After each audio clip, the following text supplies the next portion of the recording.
What's up? Hey, I'm back, and it's a good day. It's a good day because I'm back, and we're happy to do this with you all. What's up, everybody? Are you having a great day? What do you call this? Wednesday, hump day, like in the middle, in between. And we're back doing this live. And again, this live is brought to you by Carve, which I am the founder of. We're a digital agency, full stack. but we would like to say that we are on a mission to change the world one brand at a time. And so this is one of those things that we're doing towards that, right? We started doing these conversations with uh, Chris Doe, and we did it twice.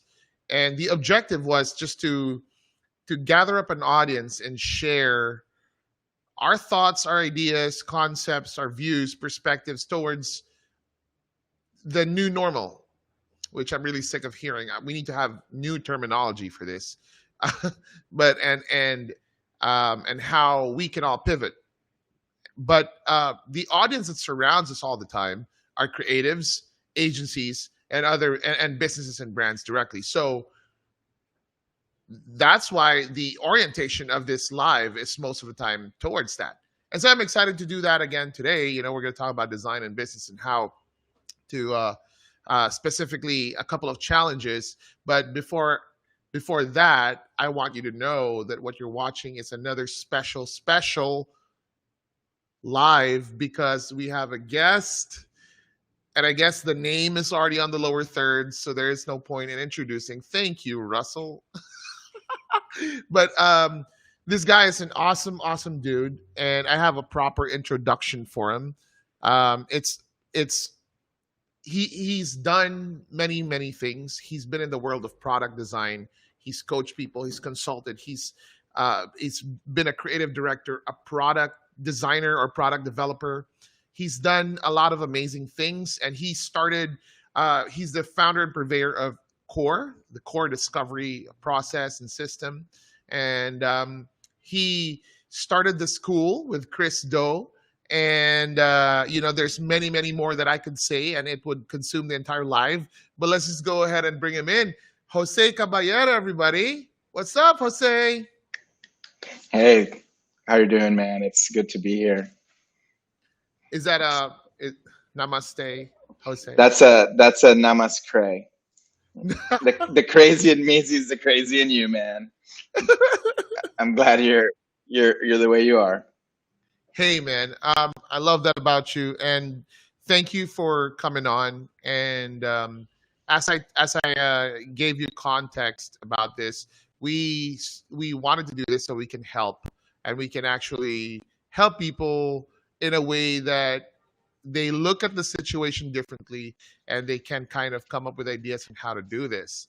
So you're the perfect guy for this. Tell us a little bit about yourself before I get into the challenge. Tell us your story, Yeah, man. I'll tell you my story very briefly. I am a graphic designer. I studied packaging and graphic design at Art Center College of Design. To anchor back to your previous guest, Chris Doe, we knew each other in school. That was about 25 years ago. But my choice, where he went into the motion graphics world, I went into the web and digital world. I went to New York to one of the first digital agencies called Razorfish in 1996, and kind of got my chops in the streets of the dot-com boom, because it was definitely a boom at that time. And in 2001, after I was creative director for the LA office for Razorfish, I left and started my own agency called The Group. And I started as a collective, like, oh, let's all get together, and very hippie ideals. And very quickly turned into a fast-growing agency focused on startups and innovation, creative strategy and execution. Full stack is what the kids call it nowadays, like Carve, very much like Carve. And yeah, go I ahead. like that you referred to us as kids. I like that. Thank you.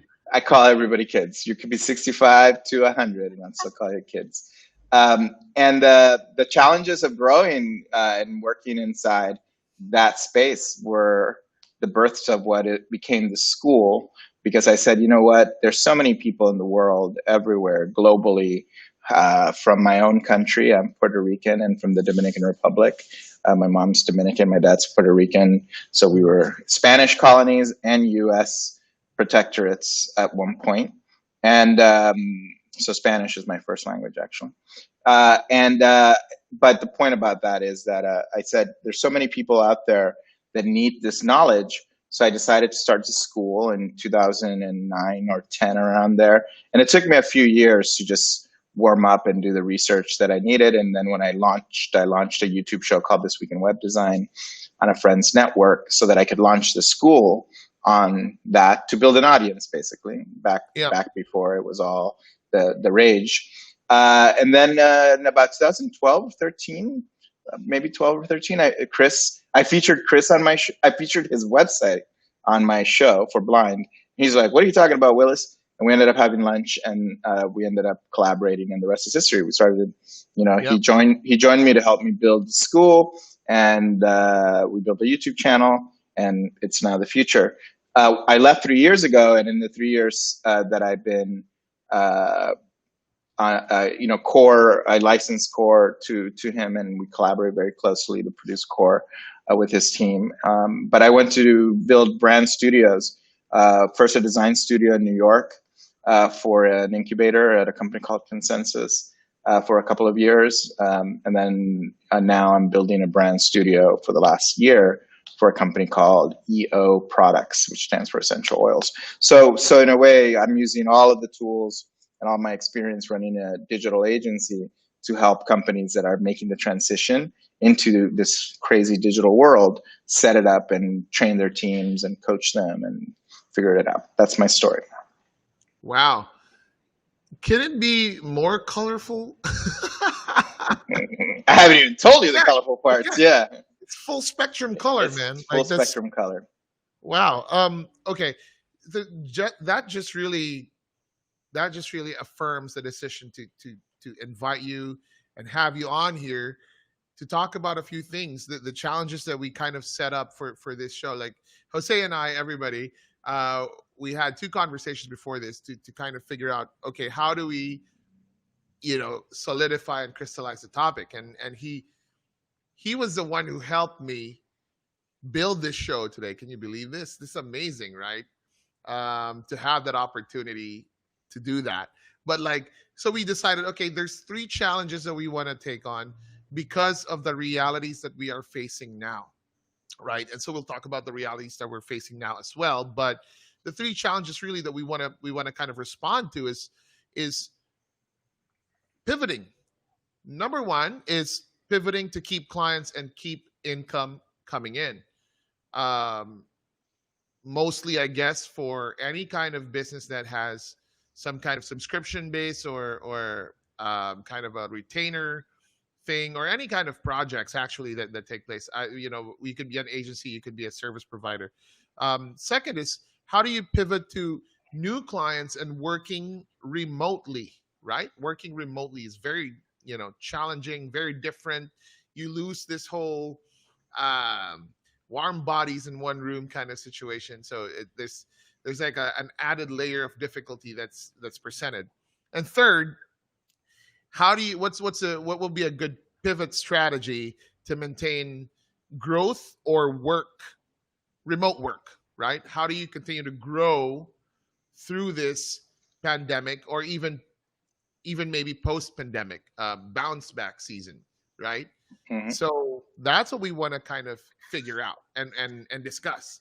So if you're ready, and I'm hoping that my audio and Jose's audio is coming in clear, just give us a yes on the chat wherever you are watching from. Just give us a yes, and any indication that we're coming in clear and that everything is, as Jose would say it, copacetic. Yes. So Jose, like, let's start with the realities. What we talked about was, number one, it's remote. Everything's done remotely right now, right? And Yeah. then teams are distributed, and then there's a lot of market uncertainty. Yes, and that remote aspect of it is a real critical one. And one thing that I did, borrowing a playbook from my friend Chris Stowe, is that I just put the 10 things that cover all three of those topics into one slide, and it's a message to basically businesses out there. And one thing you'll know about me, I love sharing my keynotes or my Google Slides with the Chrome around it, because it's like modeling just you don't have to be perfect, but it's the reality of business. Also, I can get to see the left side, etc. But the so let's talk about remote and let's talk about all of the things. But I'll start from the top. A message to the business. Like I said, Sure. I'm half Dominican, half Puerto Rican, so I grew up in Latin America, and there's a lot of legacy and a lot of challenges. And I've advised businesses there recently, and one of the first things is not comparing yourself to other businesses or to the U.S. or to other countries. There's unique circumstances and unique gifts that each country has, and that's super important for whether you're a designer or whether you're a business owner, to not compare yourself. Um, uh, I'll actually just hit the ones that are related to this remote issue. Number six, number seven are the ones, and that's really well. Number five, number six, and number seven. Everything is digital. It's been coming for a while, and now it's just the reality. We're on a live across 9 hours or 8 hours of time zone. It's real, right? It's really real. Um, uh, Direct to consumer, everything is happening on mobile phones. This is now the portal to all reality, for all businesses, no matter how big or how small you are, whether you're the corner bodega or the behemoth brand. You're going to have to access your audience and your customers through digital. I'll give you an Yeah. example. Um, I have, Slack on my computer, I have Slack on my iPad, and I have Slack on my phone, and Teams can ping me, and I can continue doing my work even if I'm moving around the city. The six, collaboration and facilitation are really critical. People have sometimes, an awkward relationship to having to do video calls or having to be on online communication strategies. It's now the normal. You have to be very comfortable being yourself and being expressed on the camera and on screen, and know that you can look right at the camera and like say, There "Hey, you how go. are you? How are you? It's nice to meet you." You're just looking at a little green dot. Um, and then people used to think business strategy and like their business people, their marketing people, and their creative and technology teams are departments. But that's no longer the case. They are functions of your company, but more than ever, they have to be together now and collaborate. So those are the main things around remote, and around uh, what my message would be around those things, and we can expand on that. Look, it's a big adjustment. Like initially, I thought it would be a small adjustment because for a company like us, I thought it would be a small adjustment because we're mostly already digital, and I'm so happy to hear somebody else say everything is digital because that's what I've been trying to say for the past, oh, I don't know, 7 years. And so I thought it wouldn't be such a big change, but when we got into it after the first or second month, we started feeling the difference. Really, that this is the new thing now, and we don't know how long it will be like this, or it will be permanently like this. We don't know that, but you have to kind of get used to that flow, that kind of um, work system, right? That Mm-hmm. that that whole like getting on in front of the camera. And I also am seeing a lot of people getting more comfortable with it. But there's also a huge contingent, Jose, that's like freaked out about the whole idea. And it's not just about being in front of the camera, it's really about going digital. And that's one of the things we talked about because even if the need is known and acknowledged, people tend to shy away and back away from doing it because they're intimidated by the whole idea. Yeah. Yeah, and the one of the root causes of that, and this slide is one of my favorite slides in the world. It's an illustration, but um, it creates a lot of friction inside a business. People don't want change inherently. When you get a lot of resistance, and it comes all the way from the top, it really is super difficult. And it's funny because I just saw a slide in here from an old presentation. This is from 2010. So you're not Chicken Little. I've been saying this for 20 years, and I feel like Chicken Little because people are like whatever. This whole collaboration will work together as a team. I find it difficult. That's from a long time ago, from 2010. That's 10 years ago, and it's really ultimately because all the stakeholders speak very different languages, and they might be talking like Russian or French to their creative counterpart or to their tech counterpart. Everybody has a very different way of thinking, so the projects become super challenging. So I would say that if you're a business owner right now, at this time, or you've been resisting a lot of this, the likelihood is that it's in the realm of interpersonal and in the realm of knowing that it's going to cause a lot of friction in conversations, and also it's going to have to cause you to be real. Like, I don't know this, or I've never heard of this, or there's new technology, there's new investments that need to be made, there's new ways of working that need to be tried out, and that scares people. I mean, change is scary, and not just for the leaders. Even if a leader says, "Yeah, we're going digital," it still doesn't mean that his people or her people underneath them are going to really be open to it. So it's a very difficult thing to grapple with. It is. That's already pretty difficult, right? The adjustment that you have to do the work that you're doing, or to keep on doing the work that you're doing. You've changed the format of it. And then the other challenge presented to you now is, how do we keep the money coming in? How do we keep the projects rolling in? I mean, what have you seen people do, Jose, or what have you guys done around that? Like, what can you share around that? Like, how do we kind of keep, like, how can we keep income coming in? I mean, there's business model realities, and then there's also the issue of a lot of people talk about right now content, creating content, and getting out there. It's always been easy when you can do it in meetings and meet the people, and you got a project from someone or from a friend of a friend. This is for an agency or for a designer. Now that you don't have that and you're sitting at home, or in your studio, or wherever you might be, all alone or with your family, how do you reach out and touch your community?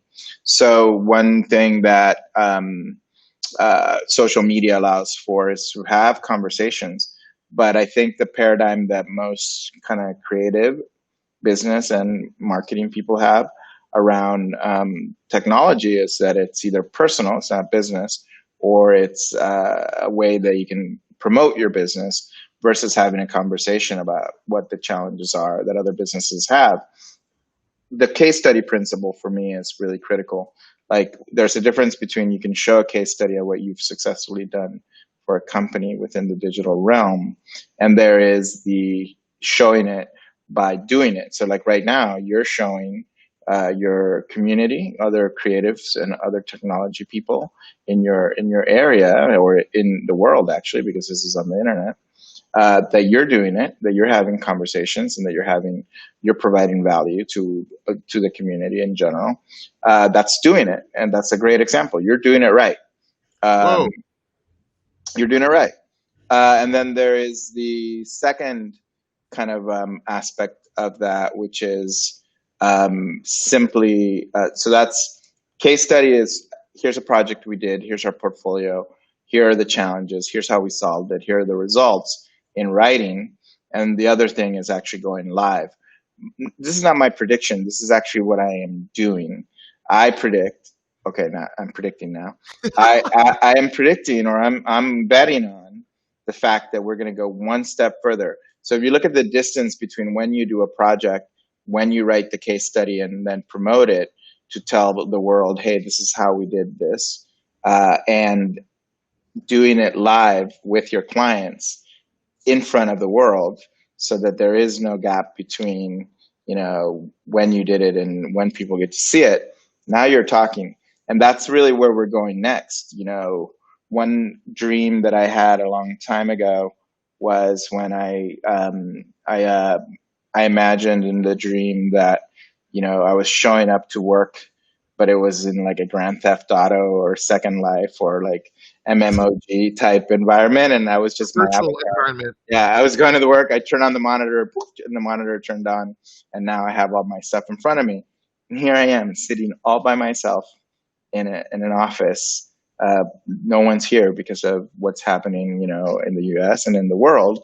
Um, so I'm just, by myself in a screen having a conversation with tons of people all over the world. And my project is up north in Northern California.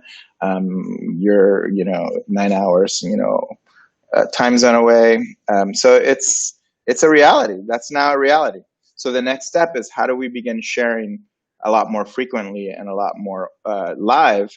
And the only problem with that is that people are embarrassed. Like, uh, if you have a Latin mom or grandmother, they're like, be careful, how you look or how you talk or how much Right. truth you say. They're like, mira, hijo, no hagas eso, ¿sabes? Calladito. You're supposed to be quiet and you're not supposed to be obnoxious. So I commend you for being not quiet and hopefully not listening to those pieces of advice. Even though I'm sure you love your grandmother or your mom and they're amazing. But yeah, But look, one of the things that I took away a lot from that, but like towards the end, you were saying, don't be. It's almost like Brene Brown ish. Don't be afraid to be vulnerable, because this act of going online, going live, doing content, being in front of the camera, is vulnerability in its truest form too, right? Because like people could bash you, people could talk about it, people could hate on you, rag on you, and you go do it anyway because you know that there's something that you want to share, and it would add value to certain individuals or businesses that might hear it. So that means we should care less about what people think, right? But culturally, we care a lot about what people think. Again, being Juan, the Filipino, we care because like we grew up in a culture like, what are they gonna say? Look, why are you wearing that? What will people think? What about your hair? What about your beanie? You know what I mean? Like just today, Kat was like, wear a beanie. You know what I mean? Like what are people gonna think? and so and so I guess we need to transcend that. But when to transcend that, that's like a whole. It's not even just professional. It's almost like deep, and it's yeah. embedded deep in there. It is, and that's a journey. The good news is this: for you and for your generation, you're natives, right? You've grown up in this world of Instagram stardom and YouTube and live and video games, multiplayer video games. So you're very comfortable living in a digital world. For me, and this is my advice to anybody. I'm 47, so that's actually almost 50. But I've been experimenting with, YouTube before, and people in the industry used to think I was super obnoxious, including my friend Chris Doe. They're like, "You're super obnoxious, man. Like, why would you get on the internet and have video and share your secrets?" I mean, he wasn't What are saying you that. doing? The industry was saying that, and now he's like a superpower on the internet, right? So at first they'll laugh at you, uh, or whatever the saying is. First they hate you, then they laugh at you, and then they join you. The reality again is that you have to let go of the shame, the guilt, the stories. You have to know that you are imperfect as you are, and being vulnerable and being real on the internet. It's not about what I call like vulnerability porn, meaning there are people that get online and share all their like worst and their secrets or how they're doing on a hourly basis. If you look at my Twitter or my Instagram, I'm sharing my personal journey, but you know it's measured to what I think will relate to my customer or to my users, and I don't see people as customers. I see them as co-creators of my own reality. So the minute that you stop thinking of people as customers or friends or users like we do in user experience, and you Right. start realizing that our reality is co-created with who? With the closest people around you and your 15,000 Twitter followers, right? So what you say, the energy you put out, the intentions that you set for your life and for how you speak, they weave your reality. Words have a magical power. So now with the mediums like the internet, like this, like a live session like this, with Facebook, with all the different platforms, you're able to kind of like curate, all of your reality, and it can be overwhelming unless you detach yourself from it. And by detachment is the ability to be both attached and detached to the fact that, some guy named Tom just Facebooked me about doing a live in the Philippines. I'm like, totally, man. If I were thinking like, what the mindset of our own people, I'll be a Dominican, grandma, and I'm like, ¿quién es ese tipo Tom? Yo no lo conozco, no hables con él. That's, he's just Tom guy. I don't know. And then we just started a quick conversation. Oh man, it's like talk to you. You had Christo, so I'm like, yeah, great. I didn't dig much deeper into it other than our conversations. It's a global world, and the conversations you have online sometimes are not sometimes. I've learned to develop very close relationships with the people that I've met online. Some of my best friends, you know how I met? They watched YouTube, or I met them at a workshop, or I met them on the Yeah. journey. Yeah. Dude, like, first of all, people are loving the Spanish, man. They're like, ooh, speak some more, Jose. Speak some more Spanish, Jose. But anyway, um, dude, I can't see the chat, but yeah. what you oh, Spanish, I love that, says Rebecca. But like anyway, I really love that whole thing that you said because it's such a game changer. Even for me personally, we should stop calling them customers. I think that's a big, what do you call that, barrier to you actually living your best life on the internet, as I would say, living your best life on the internet, because you're looking at people as your friends and as your customers. If you see them as your collaborators, co-creators, it changes the game. It really changes the game because that's where the guts to message you came from. Someone who's internet famous and on the other side of the world doing crazy awesome things, whom I, like, you would imagine, like, you've authored a bunch of things and you imagine people like this back in the day, you wouldn't even think about like emailing, you know what I mean? Because it's just too far. Like, it's not, the gap is too far. But a guy like me, like, some dude in the Philippines with a digital agency could message a guy like you who's, you, and you could respond and we could do something like this. It's wonderful. And by the way, Jose and I, guys, have been talking about collaborating on some other things that may create opportunities further than a live conversation here. For sure. And it's all exciting, and some of it will be translated in Spanish just for you all. But anyway, Yeah. one But of the but things, go ahead. yeah, Recap it. go for it, man. No, I wanted you to go to first.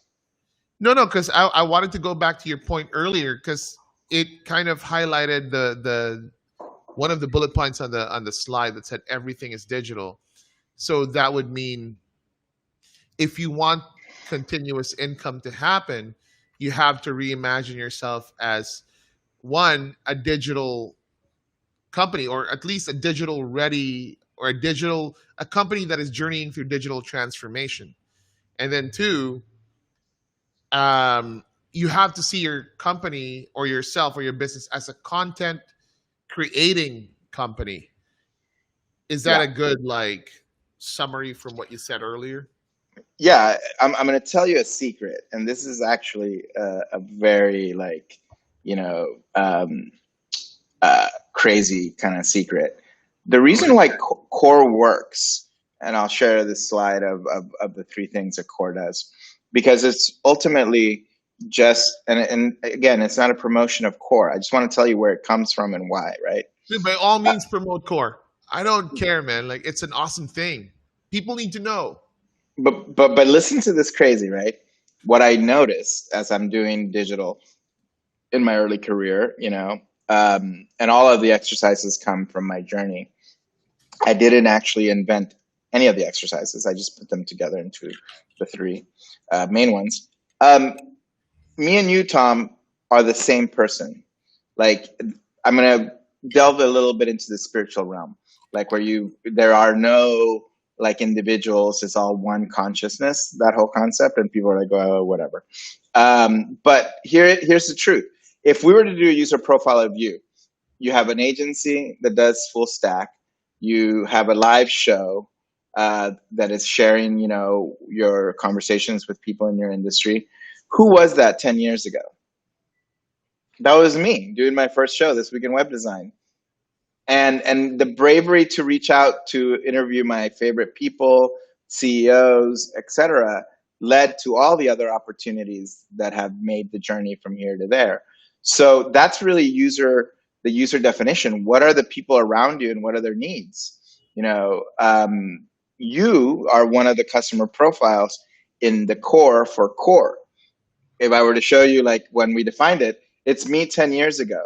And then me in the future, like Marty McFly, in Back to the Future, is where I want to go, right? Like the things that I'm struggling with. But I can also help me in the future in terms of like, somebody who needs help doing those things. So what you open up when you define in writing and then you share it publicly on the internet, who your customers are or who your co-creators are, what your goals are, and who you are, your brand, your essence, is basically in spiritual practices they call it manifesting. All business is just really fancy wizards that know all these tools that allow them to make a reality, whether it's to make more revenue, whether it's to make a product, etc. In order for you to be able to build a successful business, you have to be a master, and a master at all these kind of different skills and different things. You yourself are what I call a young master. You're practicing all of Young the things, Jedi. young Jedi, and it's kind of weird to think about it because you think, well, who am I to call or reach out to this person, or who am I to? That's my point in my 10 things.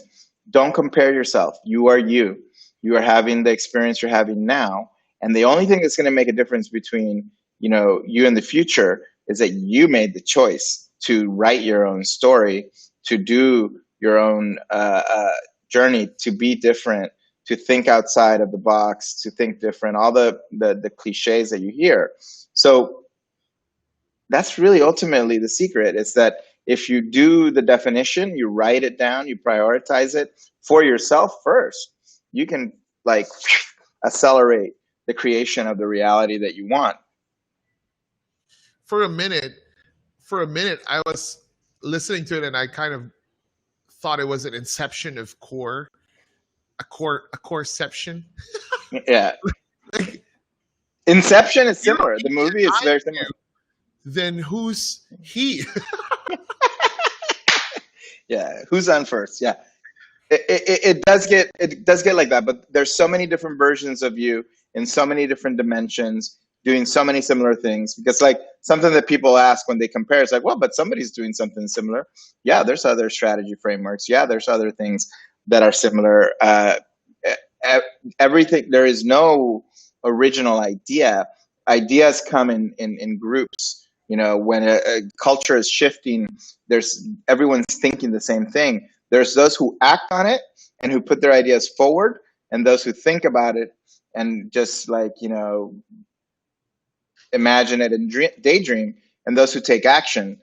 I've always daydreamed and then been crazy enough to take action, even if it's not perfect, even if it's messy, even if the beginning is like, horrible. Like if I watch my original show, I'm like, oh my God, who's that guy?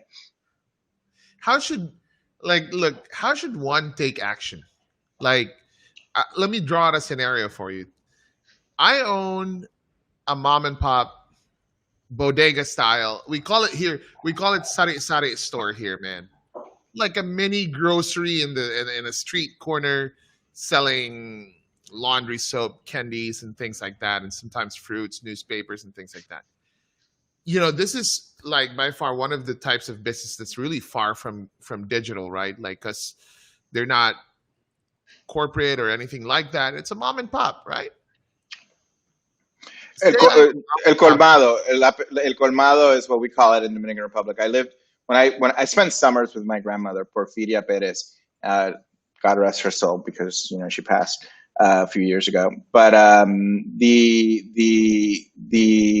the summers were so beautiful and so idyllic, and we wouldn't go to 7-Eleven or to like the supermarket. We would go to the colmado in the corner, which is You're just right. had a counter, and could buy candy, and you could buy soda, you could buy a piece of soap. No, not the whole soap, a piece of soap. Like um, it's, you know you weigh it by the pound, yeah, and you by put the it on pound. there. You can buy everything by the pound: rice, beans, you name it. And you didn't have to pay, so that was awesome. Because I said, "Oh, put it on my grandma's tab," and my grandma would be like, "What are Yeah. you doing?" And their stores are still there. They're bigger now. They're more modern, and now they have a lot of the amenities of supermarkets. And then the choice of growing one of those businesses. I'll give you a really good example. A coffee grower in the Dominican Republic, family owns a lot of different businesses. He wanted to scale the ability to export coffee from the Dominican Republic. So he needed a brand. He needed to create a story around it. And I advised, guided, and introduced him to somebody in the core network who could help build the e-commerce platform, which they did. Of course, all the other things like logistics and fulfillment and like all that had to get done. But um, you have the ability to do that. If I'm a store owner, let's call me Jose, because I'm the Philippines Jose. Jose is Jesus' father, so it's a very popular name Jose, we have a in lot of Catholic. Jose's here and Juans. Yeah, a lot of Juans and a lot of Joses. So I'm Jose. I own a bodega, or I own a coffee business, or you name it. Let's say it's something that is unique to your country, Right. that other people that are abroad that are from your country might buy. If you build an e-commerce store, and if you start a Facebook group where you start Right. talking about the nostalgic essence of, like, give me a product that is very nostalgic and very specific to the Philippines, that when I come here to the United States I'm going to miss. Guayaberas, that would, the shirts For that I saw. us. Very Yeah. nostalgic for us. Okay, here we go. There's a lot. Chippy. Okay, Chippy, great. Can you Chippy ship is it? like Can you ship it's Chippy? junk food, and Okay. what else? Perla, which is a laundry soap. Perla. Colgate. Well, Colgate is available in the U.S., so that's fine. We have these like instant noodles called Maggi or Nissin, and they're sold in sari sari stores. Yeah. Because I'd imagine, man, like if we talk to a person right now, of course they're an agency, so going digital, they're already in that. They're already in that process, right? But to a sari sari store, man, like to a corner bodega, man, like it's so hard to even think where do I start? Like how do I even create content? What will I talk about? Well, what would be really cool for a bodega, it would be to kind of invite, like let's say your cousin or your friend owns one, or a relative, and you do a workshop with them where you can kind of reimagine the business with a community. My in my head, the model of the future is where communities help each other, right? So as a part of your gift to the community, you do a strategic session for a bodega, and that you can actually kind of broadcast and like use as a case study. They might not have the budget to kind of help, to do it themselves, right?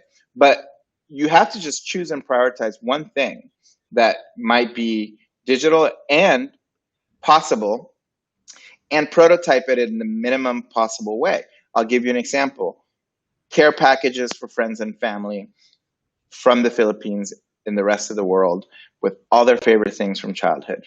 I would love that from the Dominican Republic. And it basically would be, and it doesn't even have to be the bodega that starts this business. It could be somebody that's just, has the time to do it. And you can prototype it without building a website. You can do it in a Facebook group and with a Twitter account. And you can prototype it without having an e-commerce store. It's like, hey, I'm Tom, or I'm, so and so. And then, in the Facebook group, people are talking about it. And you're like, well, would you like a care package? And here's a picture, which you take with your phone, of the things that come in it. And it's this much money in dollars, because, people are in the United States. And if you DM me to receive one, and in the DM, you basically give them a PayPal, they pay you, and you get an address from them, and you ship it out. And you mark it up 50%. Will I, as a Filipino American living in California, order one of these things as a gift for a friend of mine? Sure. You just have to create the story around it. So right there, from a thought exercise with my local business in the Philippines, and a few tools, without investing in any e-commerce or any platform or anything complex, you can prove whether or not there's a demand for it. And suddenly, my friend Jorge, who I send it to from the Philippines, tells Maria, and then tells Ana, and tells Juan, and tells their mothers or cousins or friends about it, and everybody starts ordering it. Suddenly, this bodega that's out in the Philippines is overtaken by the demand for local products, just as a nostalgic thing for friends abroad. I made all that up in my head right now. But is it possible? Do you think you could do that in a few weeks? I don't see why not, man. I mean, like, it not only has this business gone digital, but it's gone global. Like that. See, that's the thing too, man. When you go digital, you're already kind of, technically you're global, because you're searchable on the internet, right? And we're not saying, I think we get caught up sometimes on the production value and the styling and the aesthetics and the storyboard and the script, when really it's existing. Step one is exist on the internet, right? Be present on the internet. And then of course, I imagine excellence, man. Like, imagine evolving towards like something more manicured, or more better production value. But at least to start, just jump in, right? Like, get your phone and shoot a live, and just do something, right? That's all we're saying. That's all we're saying. Yeah. And something I hear very frequently is like, I don't know how to do it. And my snarky advice is like, hire your 16-year-old niece to do your Instagram. But I actually recommend that if you are a business owner of any size, in any culture, in any part of the world, you should be curious, and you should really practice and like build the digital tools. You don't have to go crazy. You don't have to do anything like, extravagant, but just try and get familiar with what the tools are. You should be somewhat familiar with the first version of Core. I had an apprentice help me do the deck, and I refined it. I set up the store in Shopify in like an afternoon with a module for content delivery, and skinned it. Now, I'm a designer, so I could do a lot of the graphics, but it wasn't anything to write home about. And now, 7 years, 6 years later, it's this thing, this global kind of thing. Chris obviously is a master, and he's built the future very well. But the starting wasn't the same, right? So you have to start somewhere.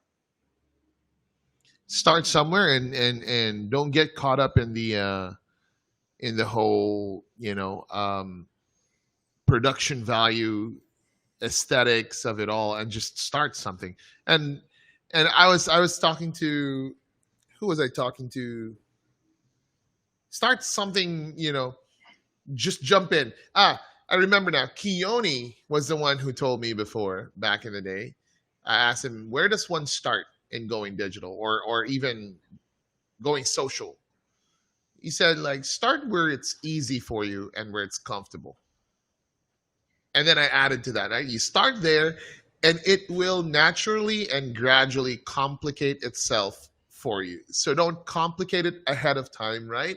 Just go in and get at it, and it's just going to, the next step is going to come, and the next level of design is going to come, the next level of content is going to come. You're going to start to understand what you need to do.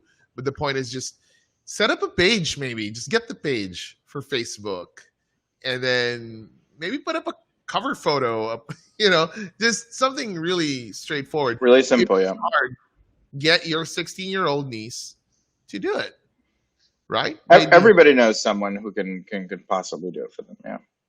And us being Filipino, we probably know a whole squad of people that can do it for us, man. I mean, Your that's kids, yeah. I'll yeah. give you a really good example. My uncle, Jose Ramon, he was in the car business for many years. He imported cars into the Dominican Republic. When I visited one summer, he had a car dealership in the village near my grandmother's. Before I went to art school, I painted the logo. I designed the identity for it, and I painted the logo, personally painted the logo on the dealer when I was visiting for a summer. Years later, like about 3-4 years ago, his sons, one became a programmer, the other one became a business person and a strategist, who happens to be my coach, my leadership and personal coach. And my brother is a programmer and a designer because he kind of worked with me for a little bit. And they actually built and designed a whole car dealership here in the US for my uncle, that was super slick. And they built a website, they built an inventory system, they built the whole like thing themselves, The whole shebang. the whole shebang. And it was so impressive that they sold it. They sold the whole thing to another entrepreneur in their local area. So yeah, your family probably has the ability to do a lot of the work for you. Okay. I have a really big family. I have 22 cousins, just to be clear. How many cousins? I'll see your 22 20, on my mom's. and How I'll many? raise. Do you have more? How Dude, I many? have a lot of cousins, man. No, first cousins. Oh, first cousins. Oh well, not. I don't Not think I. like primo, prima, Yeah. we call everybody cousin, but I'm talking about real, for real, real. Like Anyway, first. let's not compete between the Philippines and like the Caribbean. Who has more cousins? But it's a good game. Anyway, like, dude, like, I don't think we have time for Q&A. We've run about an hour now, but I do have Let one question. Yeah, let one question go through. one question. Team, where's the team? Team, one question. Yeah, just okay. So while that's being curated at the moment, let me type in. Okay. Um, Let me ask you this one last thing, because we did cover all the challenges, but what's one thing that you could say, Jose, like, because collaboration between teams, there's a lot of methods and tools around that. Like, we've gotten onto Mural because of you. We used to use Trello, we use Zoom, and Workplace by Facebook, and a lot of other Slack and a lot of other collaboration tools. But what have you seen change in terms of business to client kind of technology that's being used now? Not just within the business, but actually like working with clients remotely, even locally in the US. Is it the same tools? Is it the same kind of? It is the same tools because we're actually staying at home, right? That's the most people are, at least very few people, unless you work in a factory or you work in a service industry. For us, creative and technology people, you can work remote. It's easy. So right now, as we speak, I just finished doing a presentation where the challenge we were trying to solve is how to present to the CEO and the leadership of the company the progress of marketing campaigns. And I showed you a little bit of that. And one of the big problems was that the designer would design it, and then it would have to be reviewed by marketing, and then it would have to Right. be shown to the client. And there was like 4 meetings, and I'm like, okay, this is not working. So we, over the last week and a half, 2 weeks, week and a half, just in a matter of a week, a tool called Figma, Figma, Yep. Figma.com, which is like Sketch, or like, it's a design program. But Figma is all online and collaborative. And we put the entire campaign for an entire month, all the artwork for it across, homepage, email, Instagram timeline, Instagram stories, ads, in the different formats, all in one board, so that we can see the whole campaign. And today we did the first time where we presented, not to get approval, but to get input and to like brainstorm with the founder. And she had some really great ideas, and she gave us some feedback on what the whole was that we couldn't have done before. The way we were presenting item by item by item by item. I said, no, we have to look at the whole thing at the same time in one big view, because otherwise, it's just ridiculous. It takes forever. Like a While we macro were, view. it's a macro view, but while we were on that session, the designer was in it, actually taking notes and making changes live. So what I said at the beginning, that in the future, I had this dream where work would just be live and everybody can drop in to a virtual setting, is the reality that I'm trying to create, where this distance, I call it zero distance to truth. The distance between when something is done, or the process basically of doing something, is live all the time. So you can jump in at any time and review and figure out and collaborate. That's where we're going towards, because that's what we need.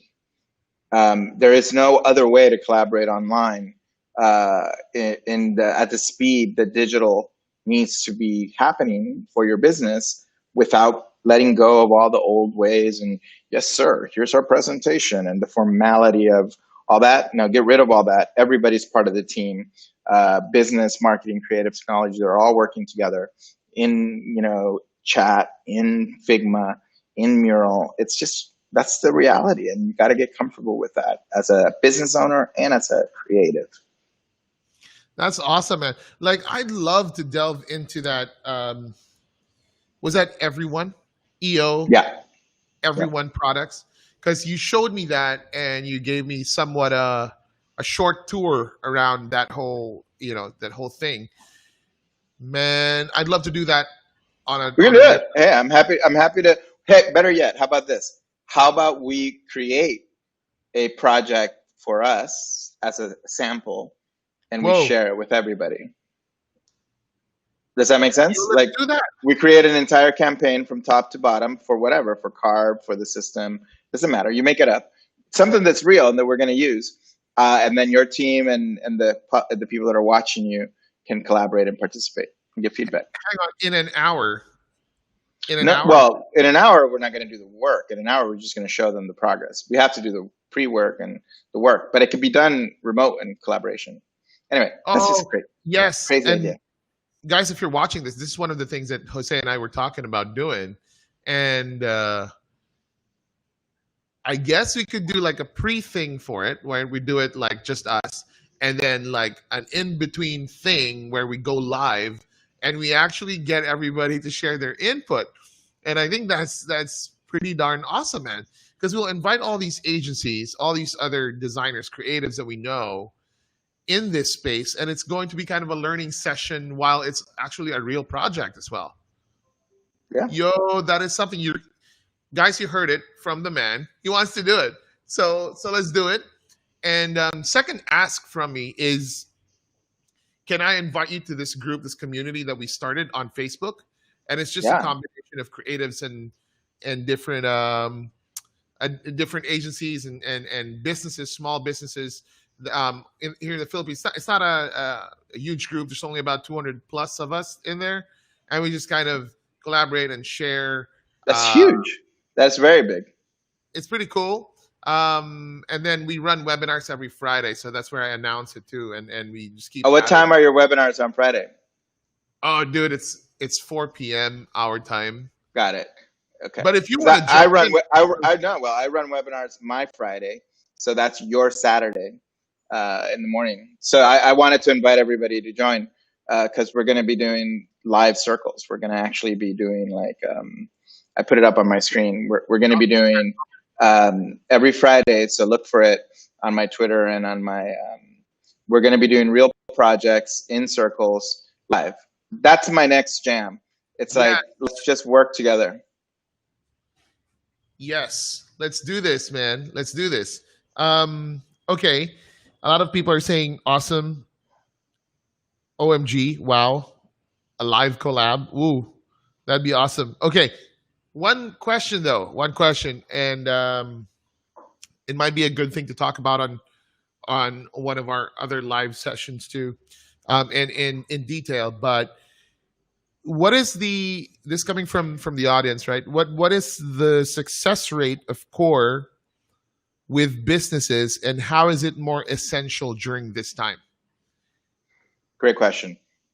So, if you hear the stories from when it was launched to today, if you look at it from the business side of the agent, the freelancer, where they were doing $500 websites, this is here in the US, and they were able to prove that they were more valuable because they were helping with strategy. And then they started doing $10,000 and $20,000 projects because they used, a framework, and they were perceived as a little smarter than just like, hey, I'm an artist and I'm going to do your stuff. So that's the success. Like it really multiplied their revenue.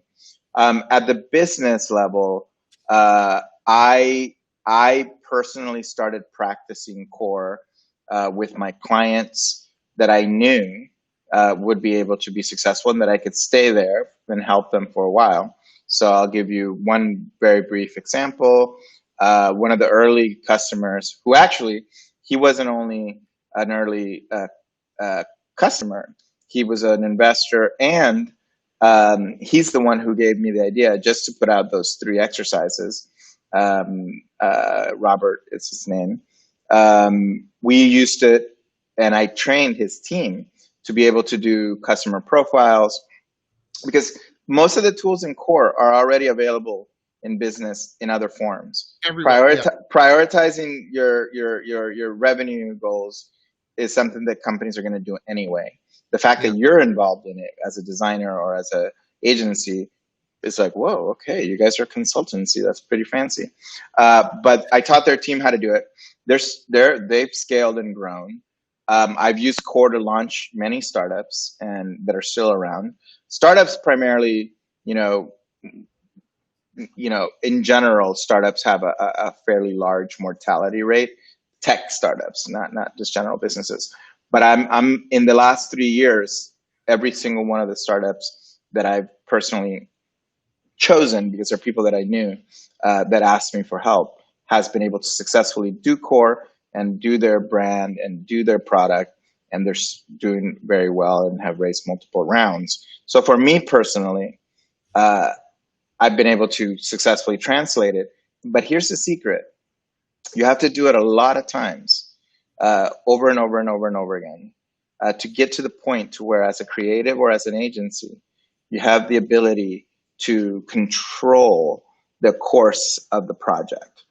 Because if you just do it, deliver the design work, and say good luck, the project might have been better, it might have been more successful, it might have been better results, but you do not have control over the outcome of the business. So my encouragement and my invitation to you here is to really begin thinking of yourself more as more than a designer, a consultant, or a service provider, and as a partner in the success of the businesses that you work with. That is epic, man. That is awesome. Thank you for answering the question, and I fully agree, man. I fully agree with it all. Like as an agency in the past 7 years, every time we do a strategic planning because we our strategic planning is shorter, like it's annual. We always go back into rebuilding our identity system and kind of re-articulating what the brand is.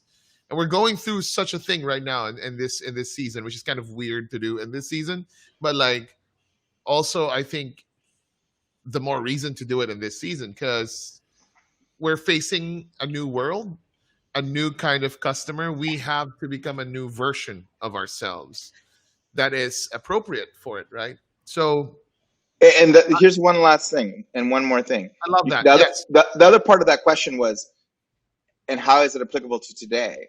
So if you think about how many businesses are having to pivot and to reposition themselves and to re-articulate their brand or to redo their customers because their customer needs are now very different because of what's happening in the world, there are so many people that need it, right? That need that. So Yes. you start with yourself and you start offering it, even if it's, for free or for a nominal fee, where you're helping the businesses locally in your area re-articulate what they need to do in order to survive that what's coming next. This is not going to get any easier. It's going to get worse. But if you can always pivot and pivot, pivoting is just getting faster. So now you have a tool that you can use to kind of understand, see, and define what the direction is continuously. So you need to be able to do it many times. So it's become now even more valuable to understand and to have this skill. Perfect, man. Look, to everybody watching, we will hit you up with the schedule as to when the next sesh will be. Of course, in between that, we would have to do the pre-work, Jose and I, and we might work on the system because that's fun, and it's like super new. Um, Before we, I'm in the process of wrapping up. I just want to thank everybody who partnered with us and really supported the whole thing and promoting everything. As you can see on the screen, man, that's a lot of people, right? There's probably going to be a lot more on the next round, and they don't pay anything. We don't pay them anything. We just kind of help each other out, which is exactly what the new world is, man. Like it's collaboration, it's community, and it's fun times like this with Jose Caballer, man. Well, thank you everybody for watching, and thank you for your questions. We'll see you on the next one. Peace.